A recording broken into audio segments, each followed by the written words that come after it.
അഭിവന്യ റാഫേൽ തട്ടിൽ പിതാവേ, അഭിവന്യ പിതാക്കന്മാരെ, ബഹുമാനപ്പെട്ട അച്ഛന്മാരെ, സിസ്റ്റേഴ്സ്, സഹോദരി സഹോദരന്മാരെ, ദൈവത്തിൻ്റെ അനന്ത പരിപാലനയിൽ ആശ്രയിച്ചുകൊണ്ട് മാത്രം ഈ നിയോഗം ഞാൻ ഏറ്റെടുക്കുകയാണ്. നിനക്കെൻ്റെ കൃപ മതി, എന്തെന്നാൽ ബലഹീനതയിലാണ് എൻ്റെ ശക്തി പൂർണ്ണമായി പ്രകടമാകുന്നത് എന്ന് വിശുദ്ധ പൗലോസ്ലീഹായോട് പറഞ്ഞ കർത്താവ് എന്നെയും ശക്തിപ്പെടുത്തും എന്ന് ഞാൻ വിശ്വസിക്കുന്നു. പൗരാണികമായ ചങ്ങനാശ്ശേരി അതിരൂപതയുടെ പുണ്യപിതാക്കന്മാരുടെ നിരയിൽ എത്തിപ്പറ്റാനുള്ള യോഗ്യതയൊന്നും എനിക്കില്ലെന്ന് എനിക്കറിയാം. എങ്കിലും നാം വിശ്വസിക്കുന്നതിനേക്കാളും നമ്മുടെ കർത്താവ് നമ്മെ വിശ്വസിക്കുന്നു എന്നത് മാത്രമാണ് ഈ തെരഞ്ഞെടുപ്പിലൂടെ എനിക്ക് മനസ്സിലാകുന്നത്. നമ്മൾ വിശ്വസിക്കുന്നതിലും കൂടുതൽ ദൈവം നമ്മളെ ഓരോരുത്തരെയും വിശ്വസിക്കുന്നുണ്ട്.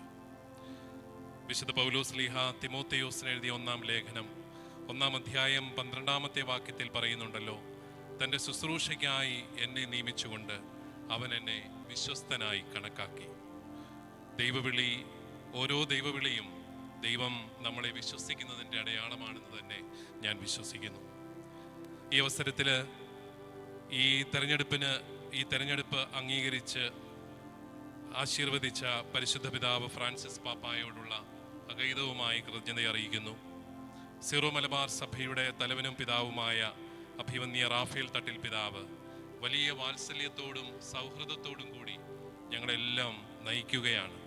അഭിവന്യ പിതാവിൻ്റെ വലിയ സ്നേഹത്തിന് പ്രത്യേകമായിട്ട് നന്ദി പറയുന്നു. ഈ തെരഞ്ഞെടുപ്പ് നടത്തിയ പരിശുദ്ധ സിറോ മലബാർ സഭയുടെ പരിശുദ്ധ സൂനഹദോസിനോട്, ആ സൂനഹദോസിലെ അംഗങ്ങളായ അഭിവന്യ പിതാക്കന്മാരോടുമുള്ള കൃതജ്ഞത അറിയിക്കുന്നു. വളരെ സ്നേഹപൂർവ്വം അഭിവന്യ കർദിനാൾ ജോർജ് ആലഞ്ചേരി പിതാവിനെ ഓർക്കുന്നു.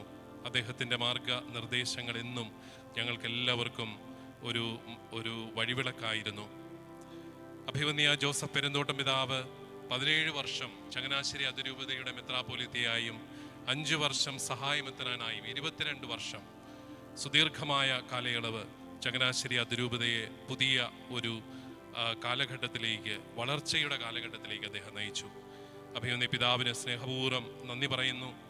അഭിവന്യ പിതാവിൻ്റെയും ശിഷ്യനാണ് ഞാൻ. അഭിവന്യ കല്ലറങ്ങാട്ട് പിതാവ്, അതുപോലെ അഭിവന്യ വടക്കേൽ പിതാവ്, അഭിവന്യ മടത്തിക്കണ്ടം പിതാവ്, ഇവരെല്ലാം ഞങ്ങളുടെ ഗുരുക്കന്മാരാണ്. അങ്ങനെ ഗുരുക്കന്മാരുടെ നടുക്കാണ് നമ്മുടെ ജീവിതം. അതൊക്കെ തന്നെയാണ് ഞങ്ങളുടെ എല്ലാവരുടെയും ഒരാശ്വാസവും ശക്തിയും. അവരെ ബലപ്പെടുത്താനായിട്ട് കൂടെയുണ്ട് എന്നുള്ളത് തന്നെയാണ്. ഈ അവസരത്തിൽ എനിക്ക് പട്ടം നൽകുകയും മെത്രാഭിഷേക ശുശ്രൂഷയിൽ ആരോഗ്യ പ്രശ്നങ്ങളൊക്കെ ഉണ്ടായിട്ട് പോലും ആഗ്രഹം പ്രകടിപ്പിച്ച് കൂടെ നിൽക്കുകയും ഒക്കെ ചെയ്ത അഭിവന്യ പൗത്തിൽ പിതാവിനെ സ്നേഹപൂർവ്വം ഓർക്കുന്നു. എൻ്റെ പ്രിയപ്പെട്ട മാതാപിതാക്കളെയും സഹോദരങ്ങളെയും